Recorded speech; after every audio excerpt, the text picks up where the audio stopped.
Hey, what's up? It's Jim, and today I'm going to talk about Guardians of the Galaxy Volume 2.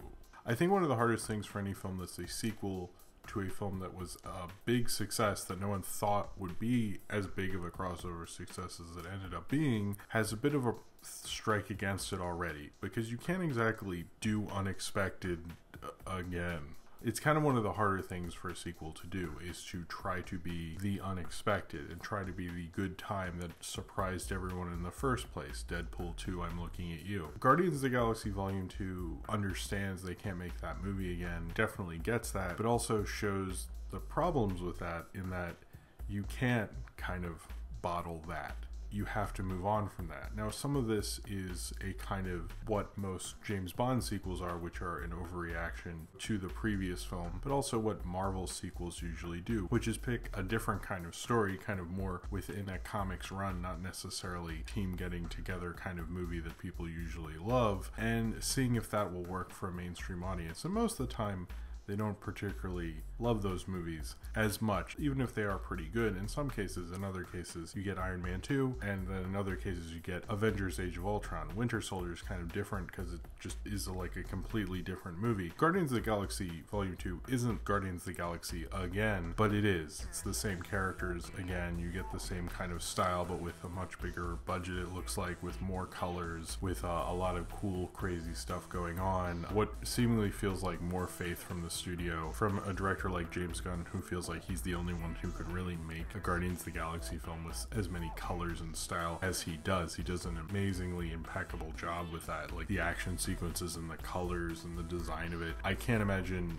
them just getting a regular studio director to do a Guardians of the Galaxy film. In fact, I don't even think they should really make them with just kind of like an ordinary journeyman director or something like that. It just frankly wouldn't work. James Gunn's as important for these movies as Chris Pratt. I still enjoy this film, but it's kind of odd in that you're like, wait, this is like a blockbuster? Like, these people are just kind of hanging out and talking about their issues, but then in other places you'll watch a really crazy action sequence and go, oh, this is the summer movie season. I forgot this is kicking everything off. But also kind of remembering what's important to the Guardians of the Galaxy and what was important to the first one, which is this sense of redemption, and maybe pushing that farther than these characters and us as an audience maybe wanted, kind of pushing it to a point where I'm not sure I really wanted to see that as much, but it's interesting to see them go on the riff and the interesting oddity that is Volume 2, even if it isn't quite what the first film is, and even if it isn't quite a regular blockbuster, it's kind of its own unique, crazy thing, and I kind of appreciate it for being that. The Guardians of the Galaxy, who, after defeating a monster and getting in trouble with these weird gold people or whatever, then end up on a strange planet and meet Peter Quill's father, played by Kurt Russell. The team is split up into two groups, with Peter Quill, Gamora, and Drax going with Ego, and Rocket Raccoon and Groot and Nebula, who they have gotten as their bounty for helping out those gold skinned people, in one storyline. And they go off and Peter Quill tries to meet up with his father, and they hang out on this planet while Rocket, Nebula, and even Yondu and Groot get kidnapped and kind of have to discover things about each other while also saving the galaxy yet again. The flow of this movie is particularly different, especially for a Marvel movie, because it sort of reminds me of Iron Man 3 in that it has a pretty long, I guess, sort of middle section, second act type of thing, and they're sort of just hanging out on planets, talking about their backstories, dealing with their issues, which in some cases I think can be interesting, and these characters are entertaining enough to really get you through these scenes. James Gunn is a smart enough director and is good enough at character work, particularly for being a blockbuster director, like I guess he is now. I don't know if he's entirely comfortable with that, but he seems to want to play with the form a little more. He understands how to do a crazy, awesome action sequence and how to have fun with that. He does it, particularly in an opening sequence, better than most people do. It's interesting the choices he makes, because I don't think a lot of directors would, and this feels more like an auteur vision more than probably most of the Marvel studio, other than like, actually more than anybody at this point. I'd say Joss Whedon, but it feels like he made two auteur Guardians of the Galaxy movies more than anyone else has. And the middle of this movie is very strange in that, because while I'm watching it, I'm like, okay, so we're just gonna hang out. And you might think, hey, in Guardians of the original Guardians of the Galaxy, I don't even remember who that villain guy was. So like,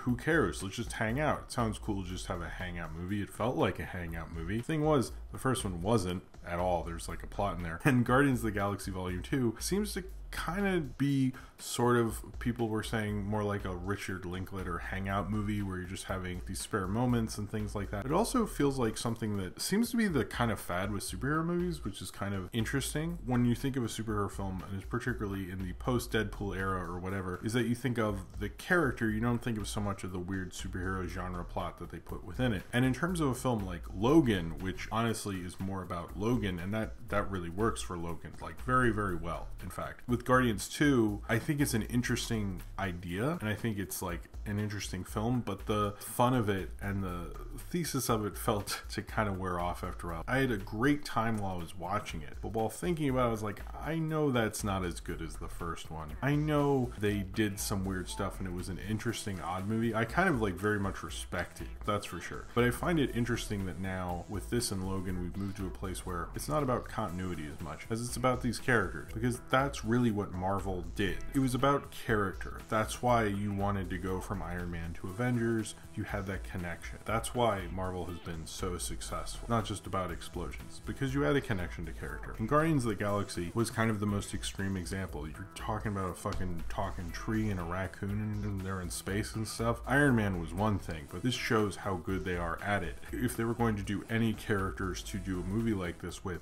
it probably should be these guys. Guardians of the Galaxy has the same thing as the first Iron Man, where people I know who won't see Doctor Strange or any of the others with me will see Guardians of the Galaxy too. And it's because they have that connection. And clearly that is what you remember. And I don't know if that worked entirely for this kind of a film, because they bounce off each other better when there's stakes, when there's something they have to do, when there's a feeling, when there's a mode to it. And in this, they're just sort of hanging out and Peter Quill's discovering his daddy issues and things like that. And sure, that's interesting. And I don't think this film is at all a failure, but I think it's kind of maybe misunderstood what made the first one so cool, in that you had them around this kind of typical plot, but they're bouncing off one another. They needed more of that sort of a structure. I like the structure of this. I think it's actually kind of interesting. It's one of those blockbusters where I don't absolutely love it or anything, but I actually fully respect it. Dave Bautista, by the way, so it's been 3 years since Guardians of the Galaxy, and he's been in like not very many movies. Like, Hollywood, what the fuck? Seriously? Like, it's just this Inspector? Like, come on, get your shit together. Dave Bautista's just sitting around stealing movies, and you're just like, what's going on? I love Bradley Cooper as Rocket Raccoon. When I rewatched Guardians before I saw this, I was like, I really like Rocket Raccoon. Bradley Cooper has a lot of fun with it. It seems to like take the edge off for him a little bit. I think I like his performance as Rocket Raccoon more than like stuff he's been nominated for an Oscar for. And even like Chris Pratt, I think, does his typical movie star thing. I don't think he's had that kind of great performance he had like in the first Guardians film, where he really breaks out and he's so charismatic. And so he's still like naturally charismatic, and he sort of gets it to work. It feels like the post 2014 Chris Pratt has never been as fun as the 2014 Chris Pratt. I just never feel like he has that same kind of energy anymore. He doesn't have a performance that works as well. They have such great charisma together. It is insanely infectious and amazing. It is sort of similar to the charisma that the Avengers have, but kind of feels like almost more organic and more fighting, and almost feels more Marvel in a way, which is crazy.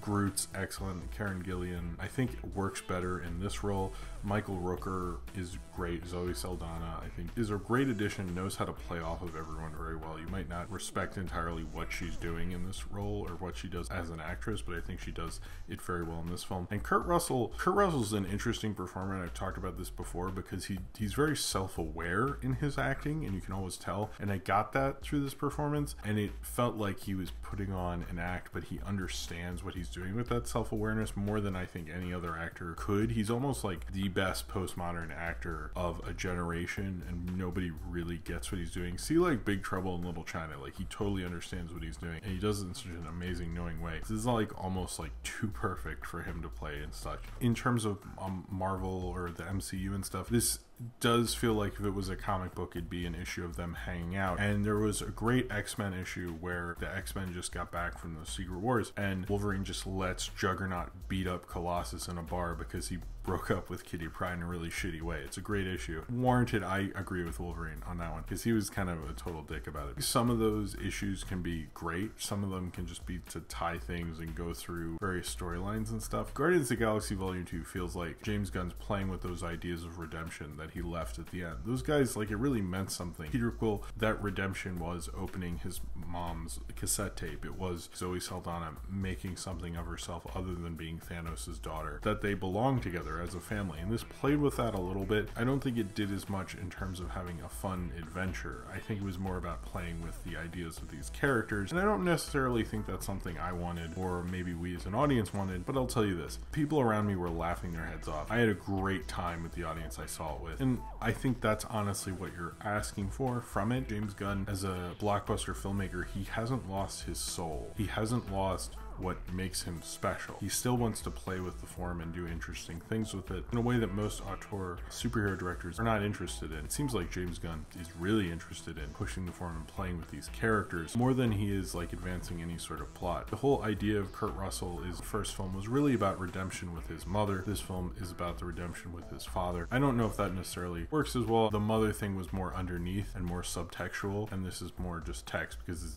his dad's like right there and stuff. I don't think it works as well, but I think it still works, and I think you're going to have an entertaining time. It's not going to be like Guardians of the Galaxy. I think is one of my favorite Marvel movies, up there with the first Iron Man and the first Avengers and Civil War. Guardians of the Galaxy Volume 2 is kind of one of those like Age of Ultron where I'm like, I enjoy what it did. I enjoy the performances. I enjoy the characters. I had a great time. It's still better than most blockbusters, but that seems to be what Marvel's really good at. They're better and more ambitious than any studio could be, and they still show that ambition in this. I think it is kind of showing what the Marvel legacy really will be. It's not just continuity and having these tons of films, is understanding how important character is, and that's why you can have like substandard villains according to some people. I don't think the villains are that bad, but whatever, is because the character connects to you in such a way. Guardians of the Galaxy 2 reflects that. That is what Marvel will really be known for in terms of why these blockbusters are so successful, because Marvel has warmed your heart. Marvel has made you laugh. Marvel has given you that connection. Marvel has shown you these flaws of these people,